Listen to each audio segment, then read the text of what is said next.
What's up everyone? Welcome back to my channel. My name is Scott Carter and this is Artificial Artistry.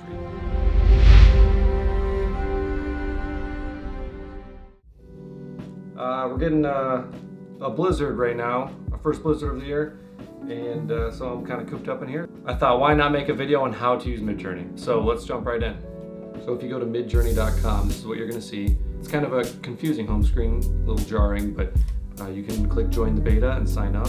I already signed up, so I'm going to go ahead and sign in. You do need a Discord account to link to it, just so you could create these images. You have to use Discord in order to create prompts for MidJourney to generate an image. Here we are on my home screen. Here's some work that I've done. This is what you'll see on yours. And then if you go to community feed, this is going to show random public images that people have generated. And you can kind of click through. You can click on someone's profile and check out things that they've done. And you can follow people from here. You can like images, bookmark images. Actually, I do like this. I'm going to follow. I like to follow things that I like, help draw inspiration. I like these ideas, these detailed schematics of things. Like in this one, for example, it's a detailed schematic of a burrito. If you look at personal feed, here you'll see images that people have generated of users that you are following. And then you can go to your bookmarks and rankings and things like that nature. There is a free trial, but I went ahead and just did a basic plan for now. I do plan on upgrading when I do hit my limit on that. With the basic plan, you are limited to about 200 generations per month. The next plan up is unlimited, and I do plan on changing to that when I need to. From here, you can go to help and FAQ, and there is a user manual. You can look at things like basic commands in the channels. I'm not going to go through all of these because there are a lot of them, and I might not even be using most of them. We're going to go ahead and click go to MidJourney Discord. Once you have Discord downloaded and an account signed in, you can go ahead and continue to Discord. Within MidJourney, if you're going to just try it out, in the MidJourney channel on Discord, there is some newcomer rooms. They allow you to have a certain amount of prompts that you can generate. If you go to this newbies room here, you can just see a lot of people trying it out, a lot of images that people are creating. What I like to do, I like to use it as a direct message to the MidJourney bot, and so that way it's just my feed. I don't have to look for my stuff through all the other ones coming through. So we are going to go ahead and try it out. First, you're going to just go ahead and type settings, and we're going to kind of go through some of these settings real quick.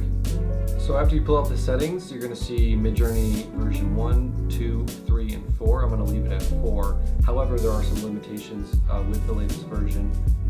Things like aspect ratio, you can only use 2 to 3 or 3 to 2 or 1 to 1 aspect ratio. Whereas previous versions you can do aspect ratios such as 16 by 9. Then we're going to go ahead and leave it at base quality. Another way of doing this is ending your prompt with dash dash and then Q and then a number. Anywhere between 0 to 1 is less than full quality, 1 is full quality, and then 2 is best quality. But keep in mind though, the higher the quality, the more GPU processing and the more credits it's going to use if you're not unlimited. So I have it at base quality currently. I'm actually going to end the prompt with something like Q.25 to have a quarter quality until I find something that I like, and then I will bring the quality up. For now, I'm just going to leave it at base. And then I'm going to leave it at medium style. If you have the style too high, you might have a more artistic image. So I'm going to go ahead and leave it at medium.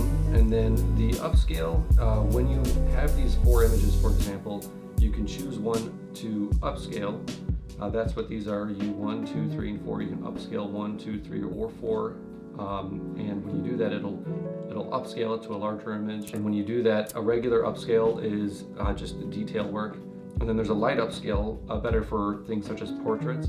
And then there's a beta upscale that kind of creates a more unique image. I notice there tends to be a lot of like weird artifacts with it, but you know, we're just starting out, so maybe we'll find something really cool with that. And then there is public mode and private mode. The only way to access private mode is for an additional $20 a month, which I don't need private mode. Remix mode I have on. By default it is off. That way when you go ahead and click one of these, which is version 1, 2, 3, or 4, 1, 2, 3, or 4, it'll remix that version 4 times. It'll do it automatically. If you have remix mode on, it'll open a window for you to change the prompt if you'd like, to maybe make a change to the image. And then I have it on fast mode. I'm running the 3000 series NVIDIA card, so I'm gonna go ahead and leave it at fast mode. You can do relax mode if you don't wanna run your computer too hard. It'll take a little longer to generate an image, but I'm gonna leave it at fast mode. So those are the basic settings with MidJourney inside of Discord. It's really intuitive, and if you are a little confused, there's a lot of information out there, including the FAQ in MidJourney's website, which has a lot of information. All right, let's go ahead and create something. I'm gonna go ahead and start with /imagine, and that is how you begin the prompt. New product in a little bit of randomness there, but I kind of want to see what it might produce. Let's be a little specific. New product photo of Beats headphones in the year 1880. White background, high resolution, no background, 4K and 8K, steam powered headphones, quality 0.5. Let's see what that looks. And we'll see how that goes. Boy, too bad we don't have editing to make this go faster. Oh wait. All right, so as you can see, it did kind of produce something a little funky. These look like headphones. They don't look like they're from 1880 really. They do kind of have a vintage feel, but not that old. Let's try that again, but instead let's stick with one of these. This one seems the most antique-y. This one seems like the most headphone looking one that is also looking old. So V2, and then this is where it gives us that remix prompt. You wouldn't get this if you don't have remix mode on. Let's get rid of the brand Beats. I don't know, maybe that'll make it too new looking. And let's get rid of steam powered. Let's change the year to 1500. Maybe this will be a little different. Okay, so that one took a little while. I'm gonna go ahead and click on that. So we got some variations of it, and you know, there's nothing really 1600s about it, but it is pretty cool that it made some unique looking headphones.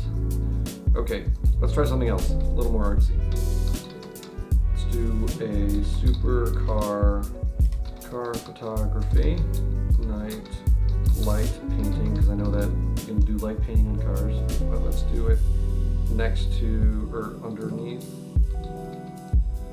Okay, let's see how that goes. Once again with the magic of editing. There we have it. That's pretty cool. But you know what? I do want to change it, and I want to view from the back. These are all really cool. And let's do /imagine, paste, photo from behind the camera settings. That's low aperture setting for cameras. So with that f2.8, that gives that shallow depth of field. I'll even go one step further, shallow depth of field. And then we're also going to go with long exposure. So these images they're nice, but they're wide angle. So let's go with a 200 millimeter lens. So that's going to give it a nice tight shot from a distance. I don't want to get too complex. Okay, so let's see how that turns out. Here we go, it's starting to spit something out. So these are cool, nice tight shots here. It's just so interesting how it just comes up with its own car design. Okay, so then let's go ahead and upscale one of these. So let's say we like one of these images. I'm liking the tree depth. We're gonna click upscale 3. We have it set to regular upscale. We can do lighten upscale or beta upscale, but let's see what the regular upscale will do. Before we do that though, let's go ahead and change that setting. High quality, it's gonna cost twice as much. Okay, so this is the upscaled image it came out with. It actually looks pretty cool. There are plenty of things I can go ahead and do and retouch it. on it if I were to bring it into Photoshop, clean up some of the background, some of the artifacts within the front here. Let's go ahead and try to make one with some snow, just because it's snowing outside right now. Okay, that is pretty sweet. Oh, look at that, it actually turned it into a photo. And just like that, we got some snow in our car photography. Yeah, so why don't you guys give it a try yourself? It's a lot of fun.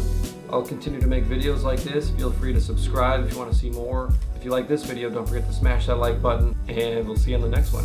See ya!